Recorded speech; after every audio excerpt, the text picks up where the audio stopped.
Hello नमस्कार, welcome to Kargil news India में आस्था शर्मा। तो आइए आज की बड़ी खबरों पे नजर डालते हैं। आंध्र प्रदेश पुनर्गठन विधेयक 2026 जिसमें अमरावती को राज्य की एकमात्र राजधानी मान्यता देने का प्रस्ताव है, कल लोकसभा में पेश किया जाएगा। इससे पहले 28 मार्च को आंध्र प्रदेश विधानसभा में इस संबंध में प्रस्ताव पारित किया गया था, जिससे बिल का रास्ता साफ हुआ।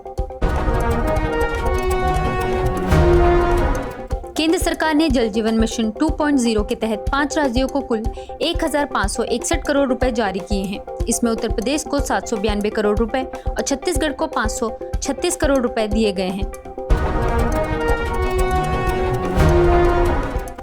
भारतीय जनता पार्टी के नेतृत्व वाले एनडीए ने केरला में अपना घोषणा पत्र जारी किया, जिसमें गरीबों के लिए मुफ्त एलपीजी सिलेंडर और आर्थिक सहायता का वादा किया गया है। सभी 5 राज्यों के विधानसभा चुनाव की मतगणना 4 मई को एक साथ कराई जाएगी।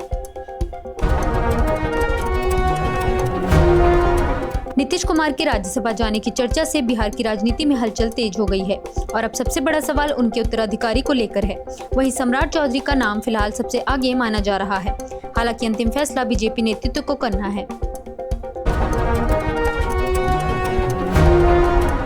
के लक्ष्मण ने राज्यसभा में आरोप लगाए कि कुछ राज्य ओबीसी कोटे में मुसलमानों को शामिल कर इसका दुरुपयोग कर रहे हैं। उनके 0 आवर संबोधन के बाद विपक्ष को बोलने का मौका नहीं मिलने पर विपक्षी दलों ने वॉकआउट कर दिया। विपक्ष ने केंद्र सरकार पर निशाना साधते हुए कहा कि उग्रवाद जैसी विचारधारा को बल प्रयोग से नहीं हराया जा सकता। महुआ मोइत्रा ने कहा कि वामपंथी उग्रवाद प्रभावित इलाकों में स्थानीय आदिवासी समुदाय का विश्वास जीतना बेहद जरूरी है। सोनम वांगचुक लद्दाख में धीरे धीरे सामान्य जीवन की ओर लौटते हुए फिर से काम पर वापस आ गए हैं। उन्होंने बताया कि 14 मार्च को जोधपुर जेल से रिहा होने के बावजूद उनका फोन और कंप्यूटर अब तक वापस नहीं किया गया है।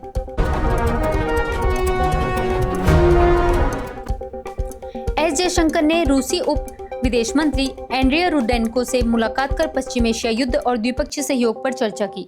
यह बैठक ऐसे समय हुई जब अमेरिका इजराइल ईरान संघर्ष के चलते भारत में ऊर्जा आपूर्ति को लेकर चिंता बढ़ गई है। राहुल गांधी ने सबरीमाला सोना चोरी मामले पर प्रधानमंत्री की चुप्पी पर सवाल उठाते हुए सीपीएम और बीजेपी के बीच गठजोड़ का आरोप लगाया। केंद्रीय केरल में चुनाव प्रचार के दौरान उन्होंने कहा कि इस मुद्दे पर सच्चाई सामने आनी चाहिए और जवाबदेही तय होनी चाहिए। राज्यसभा में विपक्ष ने सीएपीएफ बिल को संघीय ढांचे के खिलाफ बताते हुए कहा कि यह विधायिका को कमजोर करता है और न्यायपालिका की अनदेखी करता है। वहीं सुधांशु त्रिवेदी ने पलटवार करते हुए पूछा कि विपक्ष शासित राज्यों में कितने गैर आईपीएस अधिकारियों को डीजीपी बनाया गया है। निशिकांत दुबे के बीजू पटनायक पर दिए बयान को लेकर विवाद बढ़ गया, जिस पर उन्हें अपनी ही पार्टी में आलोचना झेलनी पड़ी। बैजयंत पंडा ने कहा कि बीजू पटनायक की देशभक्ति पर सवाल उठाना अस्वीकार्य है। अमित शाह ने विपक्ष पर निशाना साधते हुए कहा कि भगत सिंह की तुलना नक्सलियों से करना गलत है और इसके पीछे वामपंथी विचारधारा जिम्मेदार है।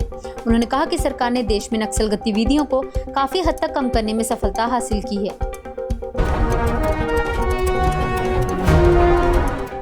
लोकसभा ने दिवाला कानून में संशोधन विधेयक पारित कर दिया, जिसे निर्मला सीतारमण ने व्यवहारी व्यवसायों को बचाने में मददगार बताया। इस विधेयक में कुल 12 संशोधन शामिल हैं, जिनमें 11 सेलेक्ट कमेटी की सिफारिशें और 1 सरकार द्वारा जोड़ा गया है।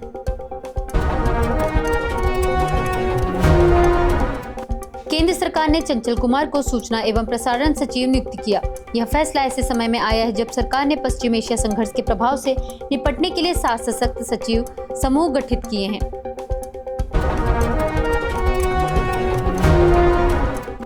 अमेरिका के रक्षा सचिव पीट हेग्सेथ ने कहा कि उन्होंने मध्य पूर्व में तैनात अमेरिकी सैनिकों से मुलाकात की है और ईरान युद्ध में आने वाले दिन निर्णायक होंगे। पेंटागन में डैन केन के साथ ब्रीफिंग में उन्होंने कहा कि हालात तेजी से बदल रहे हैं।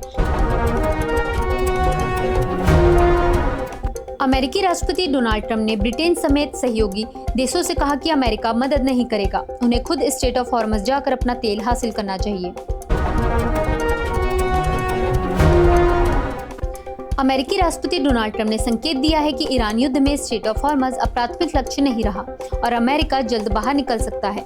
वहीं इजराइल के प्रधानमंत्री बेंजामिन नेतन्याहू युद्ध जारी रखने के पक्ष में हैं, जिससे दोनों देशों के बीच मतभेद बढ़ रहे हैं। डोनाल्ड ट्रंप ईरान युद्ध खत्म करने को तैयार है, भले ही हॉर्मज बंद ही क्यों न रहे। रिपोर्ट के अनुसार इस रास्ते को खोलने की कार्रवाई से युद्ध 4-6 हफ्तों से ज्यादा लंबा खिंच सकता है। ईरान ने दुबई के पास एक तेल से भरे टैंकर पर हमला किया, जिससे क्षेत्र में तनाव और बढ़ गया। महीने भर से जारी इस युद्ध ने हजारों जानें ली हैं और अब वैश्विक आर्थिक संकट का खतरा भी गहरा गया है। ईरान ने आरोप लगाया कि अमेरिका ने मशहद एयरपोर्ट पर भारत जा रहे मानवीय सहायता विमान को निशाना बनाया।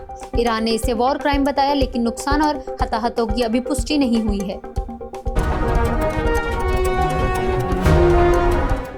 अमित शाह ने कहा कि बस्तर से माओवादियों का प्रभाव लगभग खत्म हो चुका है। विपक्ष ने जवाब दिया कि अभियान अभी पूरा नहीं हुआ और कई इलाकों में काम बाकी है। राज्यसभा में सीएपीएफ बिल को लेकर विपक्ष ने इसे संघीय ढांचे के खिलाफ बताते हुए कड़ा विरोध किया। वहीं बीजेपी सांसद सुधांशु त्रिवेदी ने पलटवार करते हुए विपक्ष पर सवाल उठाए।